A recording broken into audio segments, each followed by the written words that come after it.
پھر مجھے کربلا یاد آ گیا کہ یہی مہینہ تھا، 10 محرم تھی اور جمعے کا دن تھا اور نماز کا وقت داخل ہوا تو امام عالی مقام نے اپنے لشکر کے سردار زہیر سے فرمایا ان سے کہو جنگ بند کریں یا تھوڑی دیر کے لیے رک جائیں، میں نماز پڑھ لوں، ہمیں نماز پڑھنے دیں۔ تو زہیر نے گھوڑا آگے بڑھا کر کہا شمر سے تھوڑی مہلت دو، ہم نماز پڑھ لیں، پر تم نے جو مرضی کرنا ہے، نماز تو پڑھنے دو۔ شمر نے کہا ہم نماز نہیں پڑھنے دیں گے۔ ایک اور کوفی کھڑا تھا، اس کا نام حسین بن نمیر، انہوں نے کہا تمہاری نماز ہوتی ہی نہیں۔ انہوں نے کہا لعنت ہے تم پر، جس گھر کی طفیل نماز ملی ان کی نہیں ہوتی۔ تو انہوں نے واپس آ کر عرض کی حضور وہ نماز پڑھنے کے لیے جنگ نہیں روکیں گے۔ کہا اچھا پھر ہم نماز تو نہیں چھوڑ سکتے۔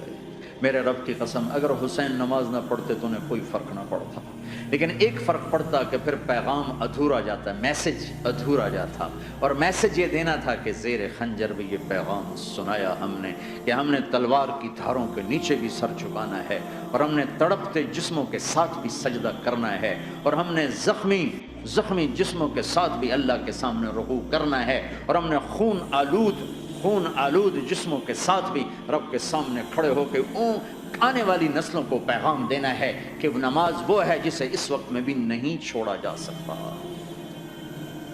تاکہ کوئی یہ کہہ نہ سکے میں کیسے پڑھتا، میری جاب تھی میں کیسے پڑھتا، میری آنکھ نہیں کھلتی میں کیسے پڑھتا، میری عادت نہیں۔ اللہ کی قسم یہ جنتی نہیں تھے، جنت کے سردار تھے، صرف جنتی نہیں تھے، جنت کے سردار تھے، صرف جنتی نہیں جنت کے سردار۔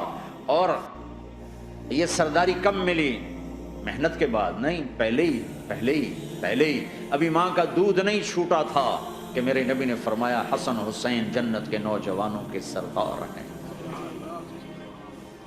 اور ایسا پیار تھا کہ دونوں کو عرب سردار بچہ اٹھانا اپنی ذلت سمجھتے تھے، بچے نہیں اٹھاتے تھے، سب کے سامنے پیار نہیں کرتے تھے، لیکن آپ حسن حسین کو یہاں اٹھاتے، پھر یہاں ہی نہیں اٹھاتے تھے، یہاں کندھوں پہ بٹھاتے، یہاں۔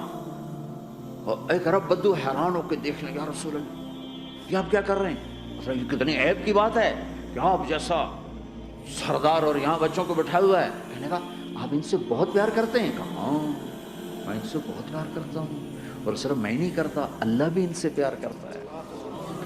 اور بتاؤں جو ان سے پیار کریں گے اللہ ان سے بھی پیار کرے گا، جو ان سے محبت کریں گے اللہ ان سے بھی محبت کرے گا، اللہ بھی ان سے محبت کرے گا۔ پھر ہم نے دعا مانگی یا اللہ جو ان سے پیار کرے تو ان سے پیار کر، جو ان سے بغض رکھے تو ان سے بغض رکھ۔ حضرت حسن سر سے لے کر کمر تک اللہ کے نبی کی 100% کاپی تھی، چہرہ یہ آدھا حصہ اوپر والا نبی کے مشابہ، یہاں سے نیچے پاؤں تک علی کے مشابہ، باپ کے مشابہ۔ حسین اس کا الٹ، سر سے لے کر کمر تک علی کے مشابہ، کمر سے لے کر پاؤں تک اللہ کے نبی کے مشابہ۔ اس مشابہت پر ہمارے نبی کہا کرتے تھے حسن میرا بیٹا ہے، حسین علی کا بیٹا ہے۔ ہائے ہائے کیا کیا لاڈ لڈائے اور کیا لوگوں نے کر دیا۔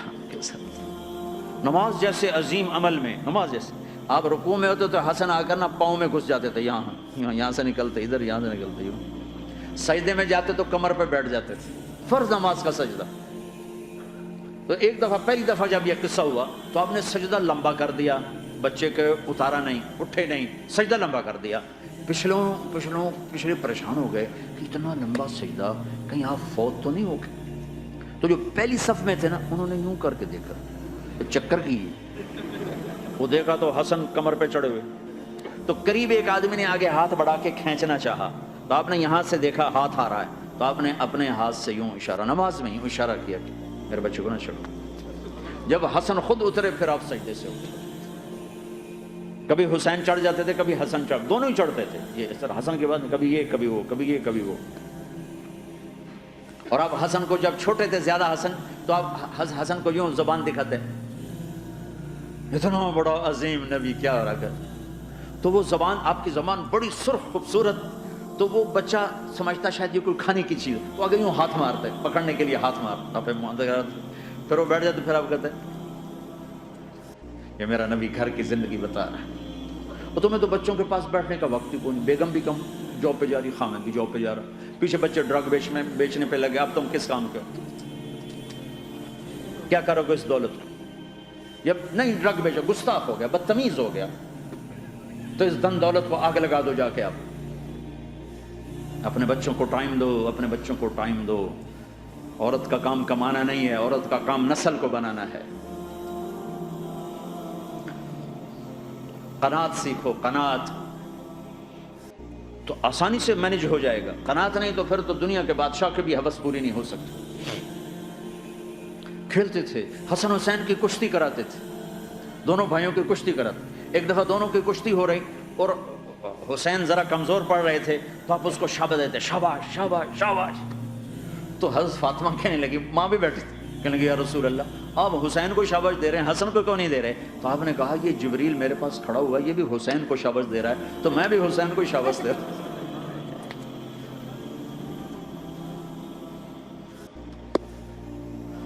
ایسی ہستیاں. لیکن ایک سبق ہے، یہ ہونا چاہیے تھا تاکہ امت کو پتہ چلے کہ دین کتنی قیمتی چیز ہے. وہ جی اللہ بڑا غفور الرحیم ہے، میں نہ ہمیں ڈرایا کرو. ہاں اللہ بڑا غفور الرحیم ہے، لیکن اس کا کوئی عدل بھی ہے. رات کا شراب پینے والا اور رات کو مصلی پہ رونے والا برابر ہو جائیں گے تو پھر یزید حسین کو ایک ہی جگہ بٹھا دو، پھر کربلاؤں کے لیے رونا چھوڑ دو. رات کو ناچنے والی، رات کو رونے والی برابر ہو جائیں گی. سود کھانے والا، حلال کھانے والا برابر ہو جائیں گے. شراب بیچنے والا اور مزدوری کرنے والا برابر ہو جائیں گے. جھوٹ بولنے والا، سچ بولنے والا برابر ہو جائیں گے. ہم افنجعل المسلمین کالمجرمین ما لکم کیف تحکمون ام لکم کتاب فیہ تدرسون. اس سے زیادہ واضح کیا بتاؤں کہ میرا رب کہتا ہے کون سی کتاب میں لکھا ہوا ہے کہ ماننے والا نہ ماننے والا برابر کر دوں گا. کون سی کتاب؟ اللہ کو یہ کہنا پڑ رہا ہے ام لکم کتاب فیہ تدرسون. کس کتاب میں یہ لکھا ہوا ہے؟ ام نجعل المتقین کالفجار. ایک بدماش اور ایک فرمانبردار کو برابر کر دوں؟ کہاں لکھا ہوا ہے؟ ایسی ہستیاں.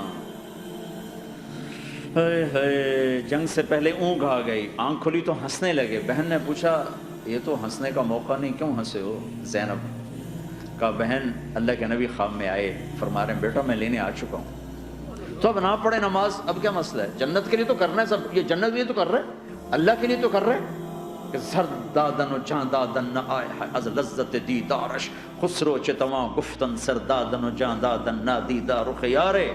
اس اللہ کے لیے تو سر کٹا رہے ہیں. تو وہ تو راضی ہو چکا ہے، نبی آ چکا ہے، آؤ بیٹا میں لینے آ چکا ہوں. تو اب نہ پڑھے نماز. نہیں برمنگم والوں کو کون بتائے گا کہ نماز کیسی چیز ہے. انہوں نے کہا جی وہ نہیں جنگ رو کرے گا. پھر چلو نماز پڑھو. نماز تو نہیں چھوڑی جا سکتی. آدھوں کو روک دیا تم جنگ کرو، آدھوں سے کہا تم نماز پڑھو. آدھوں نے نماز پڑھی، آدھوں نے جنگ کی. پھر جنہوں نے نماز پڑھی کہا تم آگے بڑھ جاؤ. ان سے کہا تم جا کے پیچھے اللہ کے بارگاہ میں سجدہ کرو. 1400 سال کی تاریخ میں ایسے نمازی میری نظروں سے نہیں گزرے. پر ایسی نماز نہیں پڑھی گئی. نبی کے زمانے کے بعد آپ نے بھی صلاۃ خوف ایک پڑھی تھی. وہ نبی تو نبی ہوتا ہے. اور کیا ان کا حال تھا، خون و خون. اپنے خون سے وضو کیے یا کربلا کی مٹی سے تیمم کیے. جب سجدوں میں سر رکھ کے سبحان ربی الاعلی کہا ہوگا تو دھرتی میں کیا ہلچل مچی ہوگی. نماز نہ چھوڑا، نماز نہ چھوڑنا. کوئی عورت نہ کوئی مرد نماز نہ چھوٹے.